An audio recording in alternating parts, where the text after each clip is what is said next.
Oi, povo católico, tá começando os Caçadores de Treta. Vivi, o que a gente faz com as tretas? Tra.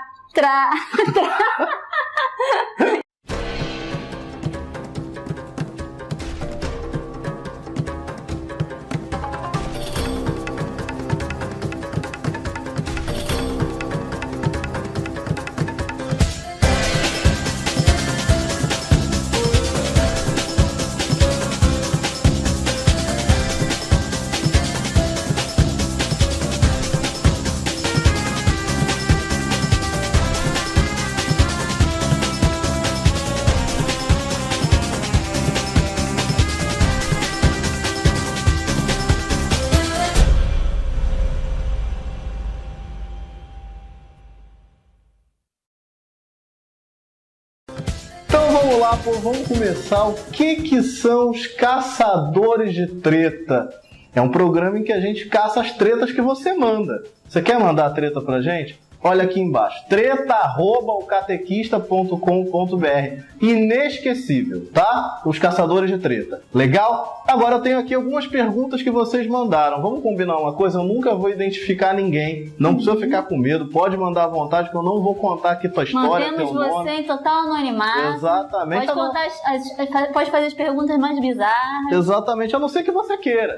Se você quiser, se você achar que é maneiro dizer o nome, você pode dizer que a gente fala. Mas aí você escreve lá no e-mail. Olha, pode dizer meu nome, ok? Então, treta@ocatequista.com.br. Vamos começar simples, né? Uma coisa que chega muito, aliás, na nossa caixa postal. Qual é a diferença entre pecado grave e pecado venial? É bastante básico esse conhecimento, porque é fundamental para a gente saber quando a gente pode comungar, quando não pode, quando a gente está em plena amizade com Deus ou quando a gente está afastado da amizade com Deus. Exatamente, a coisa é bem simples, né? Matéria grave, em geral, é 10 mandamentos. Colocando em termos muito simples, matéria grave é ofensa aos 10 mandamentos. Mas, o que acontece? O pecado ele só vai ser mortal, ou seja, aquele que mata a alma, aquele que te impede de estar em comunhão com Deus, se ele tiver 3 características. Ele for matéria grave, isso a gente já falou, né? Normalmente os 10 mandamentos, você pode considerar que toda matéria grave vem dos 10 mandamentos. Pleno conhecimento, ou seja, você sabe que aquilo é pecado, e pleno consentimento, você quer pecar. Então, para ser pecado grave, precisa ter os 3: matéria grave, pleno conhecimento e pleno consentimento. Porque acontece, às vezes a pessoa cometeu um pecado grave, porém, né, de matéria grave, porém ela não sabia que aquilo era pecado. Então, já nesse caso, não é ela não está sujeita à pena capital. Exatamente. Porque a ignorância dela a inocenta, digamos assim, ou pelo menos ameniza a culpa do pecado diante de Deus. E outra questão também, que às vezes a pessoa não tem pleno consentimento. Às vezes ela estava sob alguma alteração, porque estava tomando algum medicamento, aí ela estava mentalmente alterada. Não estava consentindo exatamente o pecado. Ou porque ela estava mentalmente, psicologicamente... Ou você está, por exemplo, no teu trabalho, né? Isso já aconteceu, perguntaram para mim, né? No meu trabalho eu sou obrigado a fazer vista grossa por um desvio que está tendo. Então, assim, é aquela coisa. Agora, vamos lá, você não está sendo obrigado a pecar, você está sendo obrigado a pecar, logo não é pecado grave. Porém, se você se acomodar a isto, aí começa a ser grave. Porque aí a gente começa a entender que tem pleno consentimento, sim. Então, muito cuidado, por omissão, porque você se acostumou ao pecado. Então, se no primeiro momento você não sabia ou não queria, tudo bem. Mas no segundo momento você já sabia e é aquela coisa. Se você é sem querer, querendo, aí você já começa a ter pecado mortal. Então, via de regra, matéria grave, 10 mandamentos, para ser simples. Tem que saber que está pecando e tem que querer pecar. Se for isso, é pecado grave, você não pode comungar. Se não, é pecado venial, é legal você confessar também, porém, o ato penitencial já resolve o teu barulho. Ok? Respondido. Vamos mais um que tem a ver com comungar, com pecado e tal. Posso comungar se eu participar distraído da missa? Caça essa treta. Isso é uma questão muito comum, que às vezes a pessoa está na missa, ela tem a intenção de participar com devoção, com piedade, mas a cabeça voa, a cabeça dela está em outro lugar, está na China, está pensando em outra coisa. Ela tenta focar, tenta orar, né, participar da missa de forma orante, mas a mente voa. Ou às vezes o cara tá voando porque tem uma mulher bonita ali, que ele tá afim, tá no grupo jovem, cada mulher voou, já era. Né? Aí é outro caso. Então, quer dizer, para ser pecado, para constituir pecado que te impeça de comungar, você tem que estar voluntariamente deixando sua mente viajar. Você tem que estar alimentando a viagem da sua mente. Então você senta lá voluntariamente. Vou sentar aqui, eu não vou prestar atenção em nada. Eu vou ficar prestando atenção na roupa das pessoas. Vou ficar prestando atenção naquela menina lá, ou no garoto que eu tô de olho. Vou ficar pensando na minha vida. Mas voluntariamente, né, se desliga. Outra coisa é, às vezes, você tá estafado, você tá muito cansado dos seus estudos, do seu trabalho, você tá, sei lá... Enfim, tá no estado mental meio digamos assim, sensível, alterado, e você, não por querer, mas por estar numa fase difícil da sua vida, tá com a mente muito cheia, você não consegue se concentrar na missa da forma ideal. Mas aí não foi por sua vontade, por sua intenção. Então, nesse caso, você não fica impedido de comungar, porque você não estava com a sua mente, digamos assim, ausente da missa, por vontade própria. Você estava... a questão é o quanto você participou da treta, entendeu? Uhum. Se você se distraiu, mas sem estar na sua força, sabe? Se distraiu porque não deu, porque era impossível não se distrair, porque você está cansado, ou simplesmente sua mente voou involuntariamente. Você não cometeu o pecado, fica tranquilo. Logo antes da comunhão, vem lá, né? O Senhor tem de piedade de nós, Cristo tem de piedade de nós. Isso vai resolver teu problema, pode comungar em paz. Agora, a menina estava ali, você ficou o tempo todo olhando para ela, em vez de olhar para a missa, em vez de, né, prestar atenção, aí você não foi na missa. E quando a gente não vai na missa... Você estava lá só de corpo, não estava presente, não estava prestando atenção em nada, né? Exatamente. Quando a gente não vai na missa, a gente não pode comungar. Ok? Então, bom, tá entendido. Posso comungar distraído se eu estiver distraído na missa? Depende. Foi por querer ou não? De novo, tem a questão do pleno conhecimento, pleno consentimento aí. Bom, agora temos perguntas, Vivi, sobre diabo. Olha que legal. Vamos lá. Quero participar da bateria aqui da minha universidade. Bateria. Quero participar da bateria aqui na minha universidade. Mas eles têm como símbolo o diabo.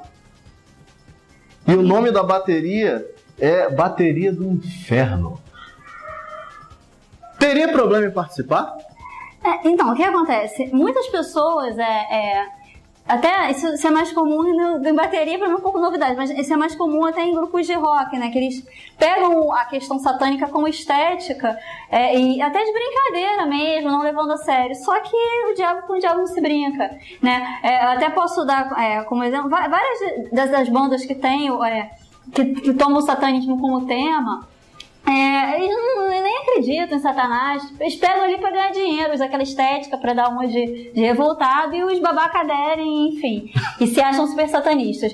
Mas ainda que tenha usado o nome do demônio e a imagem do demônio de brincadeira, o efeito disso não é brincadeira, não é uma brincadeira. Então, tem uma porta aberta ali. Isso, né? Sim, de contaminação espiritual. Então, se um cristão aceita usar o nome, né, Bateria do Inferno, aceita que ela, no caso, essa nossa leitora, ela descreveu que a camiseta dos participantes da bateria traz o símbolo do mascote, quer dizer, você aceita colocar, você aceita trazer em si a marca do inimigo de Deus, né, do mal. Então, assim, ainda que você não rejeita o demônio, etc., você está simbolicamente... Você está ali marcada, né? Você está aderindo àquilo. E vamos lá, é uma questão também de testemunho. Que testemunho um católico de verdade dá se ele veste a camisa do demônio, né? Então, assim, o ideal é o seguinte: participar da bateria não é um problema, desde que você não seja daquelas passistas peladas. Não, ela vai tocar, ela não vai sambar. Vai tocar. Não vai sambar de biquíni. Então, se você só vai tocar vestida... bom, eu ia usar a camisa do diabo, né? Então tá vestida. Assim, o ideal seria tentar falar sobre isso, tentar trocar o nome da banda, de repente, tentar trocar o símbolo da banda. É difícil, mas vai, tenta, quem sabe, né? O não você já tem, tenta lá. E se você tiver sucesso, aí sim, toque e manda um vídeo pra gente de você na bateria, desde que não seja a bateria do inferno. Tem umas coisas que a gente acaba tendo que renunciar, porque a gente é do mundo, quer dizer, a gente tá no mundo o cristão, mas a gente não é do mundo. Então muitas coisas a gente tem que renunciar mesmo, não tem jeito, porque a gente prefere ficar com Cristo, né? E não desagradá-lo. E não dá pra dizer, tem muita coisa que as pessoas dizem, isso não tem nada a ver. Mas as pessoas, na verdade, querem estar apegadas à sua carne, né? Aquilo que agrada a carne. E elas não estão convictas de que não tem nada a ver. Elas tentam se convencer de que aquilo não tem nada a ver para não ter que renunciar a nada, né? Mas às vezes a gente tem que renunciar mesmo. Exatamente. Então isso é uma renúncia, mas é uma renúncia que dá testemunho de quem você é. Inclusive você dizer, olha, eu não vou, porque isso afronta o que eu acredito, afronta, aliás, não só o que você acredita, o que você ama, né? Então, não faça. É que nem, sabe, a gente fala de religião, mas vamos falar de time de futebol? É difícil, eu sou Flamengo, né? É difícil um flamenguista vestir a camisa do Vasco. Quando você fala, eu posso participar, se fosse um flamenguista e dissesse, eu vou participar da banda do Vasco, será que ele ia participar? Muito provavelmente ele ia dizer, não, cara, botar a camisa do Vasco não vai rolar. Ou um corintiano botar a camisa do Palmeiras. A gente tem muito essa coisa do futebol arraigada, mas quando a gente fala de religião parece abstrato e não é. Então é assim. Tudo não tem nada a ver. Não, mas por religião, que bobagem. Né? Aí acende uma vela pra Deus e pro diabo. Não pois tem problema, tá engraçado. Pro Flamengo, pro Vasco, pro Corinthians, pro Palmeiras, tá ok, mas pra Deus não. Então, dê seu testemunho, seja coerente. E sempre lembrando, né, que Bento XVI sempre repetia isso, né? Com Cristo a gente nunca perde. A gente parece que a gente tá perdendo algo, mas a gente nunca perde nada. A gente só lucra, né? Porque ele nos dá 100 vezes mais daquilo que a gente renuncia. Isso é uma promessa dele no Evangelho. Exatamente. Vamos lá, próximo. Vi no Facebook. Isso aqui é legal pra caramba. Vi no Facebook que coisas que somem, quebram, como terços, santinhos, etc., podem ser obra do diabo. Isso é verdade? Provavelmente é obra da tua mãe ou do irmão que tá perdendo o santinho. Ou de você que não tá guardando direito no lugar certo. Pois é, isso é outra obra. Isso é obra de quem é desorganizado. Obra de desorganização, falta de organização. Não tem isso. Não tem diabinho nessa cara. Escondendo seus terços. Não tem. Não tem diabo escondendo as coisas. E quebrando seus terços. Você viu muito Chaves, você viu os espíritos zombeteiros, não foi? Então, não tem espírito zombeteiro, fica tranquilo. Não é o diabo que está atuando com as suas coisas, nem é o diabo que está mexendo no meu chapéu, é a Vivi. Então, vamos lá. Última treta do dia pra gente encerrar, os caçadores de treta. Essa edição dos Caçadores de Treta, que eu ia falar dessa semana, mas não é toda semana que tem Caçadores de Treta. Vamos lá, TV. Esse eu gostei muito. É uma leitora antiga nossa que deu essa pergunta pra gente. Estava vendo Jessica Jones no Netflix e tem um monte de questões contra a nossa doutrina e me veio a dúvida. Existe algum mal ou é considerado pecado ou mau comportamento católicos assistirem séries onde podem aparecer pautas das quais somos contra?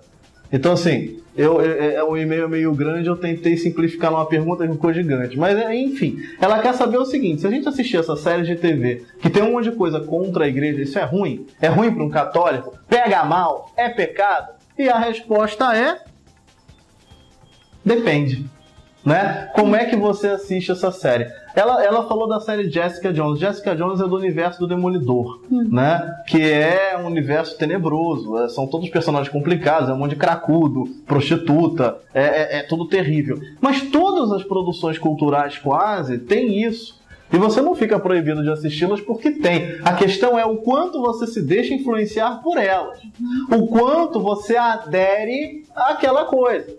Essa é a principal questão. Então, uma coisa é eu ver a Jessica Jones. Outra coisa é eu querer ser igual a Jessica Jones. É completamente diferente. Outra coisa também muita gente pergunta sobre Game of Thrones, né? Ler Game of Thrones é um problema, a gente já falou da leitura. Ver Game of Thrones é um problema, depende. Filho, você se aguenta porque o negócio é pornográfico. Se você vai sair dali... É um porno soft, né? Tem umas pessoas que vão ficar meio... Vão ficar animadas. Né? Então, se você para outras, aquilo ali não é nada. Não é nada. Então, se você vai se animar, cuidado. Melhor não ver, melhor fugir disso. Agora, se você não vai se animar, que nem eu, sou casado há muito tempo, 4 filhos, já não tem mulher mais bonita que eu. Ele vai se animar por quê? Não tem. Enfim, e aí, mas você sabe que Deus é sábio, né? Esse negócio do cara daqui a pouco não querer mais nada. Enfim, vamos lá, vamos à pergunta. Então, se você não vai se animar, bicho, tanto faz. Por exemplo, 50 tons de cinza. Aquilo anima alguém? Gente, sim, pode ver, pode. Isso não vai criar problema, entendeu? A questão é criar problema. Ou, né, te fazer sair do prumo. É aquela coisa, ou você vai se animar e vai fazer besteira, ou você vai se espelhar e fazer besteira. Aí sim tem problema, fuja da ocasião de pecado. Mas se isso não vai te influenciar, não vai te animar, não vai te causar nada, vai só te divertir, porque aquilo é só uma história e pronto, ok, vai a fundo, não tem problema nenhum. Leitura é muito mais tranquilo. Muita gente fala, Alexandre, eu comprei as Crônicas de Gelo e Fogo. Eu posso ler porque tem ali cenas de sexo. Tá, mas tem a descrição da cena. A descrição da cena não faz nada. Você não consegue se animar com a descrição da cena. E diga-se de passagem, nas Crônicas de Gelo e Fogo, não é a produção da HBO, é um parágrafo muito curto, praticamente não tem nada. Não dá pra imaginar nada direito. Então ler não é o problema, tá? E ler 50 tons de cinza, pode ou não pode? Cara, de novo, ler não é o problema. Agora, nos 50 tons de cinza, sabe qual foi o problema? O problema foi a galera indo com o livro 50 tons de cinza no metrô, como se fosse tranquilo você ir com um troço erótico no metrô, né? Você ler e comentar com um colega de trabalho sobre o conteúdo do livro, dá o livro para a mãe de presente, a mãe dá para a filha de presente. Aí sim, o problema é perdemos a vergonha, perdemos o limite, né? O problema não é ler. O problema é o quanto isso te influencia e o quanto isso vai contra, né, aquilo que você acredita, ou contra a testemunha. As pessoas estão ficando despudoradas, né? Ela não tem mais pudor com essas questões. Esse é o problema, não é o conteúdo. Até que o conteúdo é imbecil, mal escrito, ruim pra caramba, não tem problema. O problema é a falta de vergonha de dizer, olha, estou lendo isso. Né? Muitas vezes você tem vergonha de pegar um livro católico, né? A Bíblia, mas você vai, bota 50 tons de cinza embaixo do sovaco e diz, não, mas eu sou católico apostólico romano. Ai, não faça isso. Você vai ler 50 tons, leia Recluso. É um livro que não é para ficar expondo, né? Então é isso, povo católico. Então, essa é a sua resposta. Depende do que aquilo vai provocar em você. Ok? Então, eu repito, povo católico, se você tem treta pra gente caçar aqui, manda no e-mail treta@ocatequista.com.br. Dá tchau pro povo, bebê. Então, beijinho, tchau, até o próximo.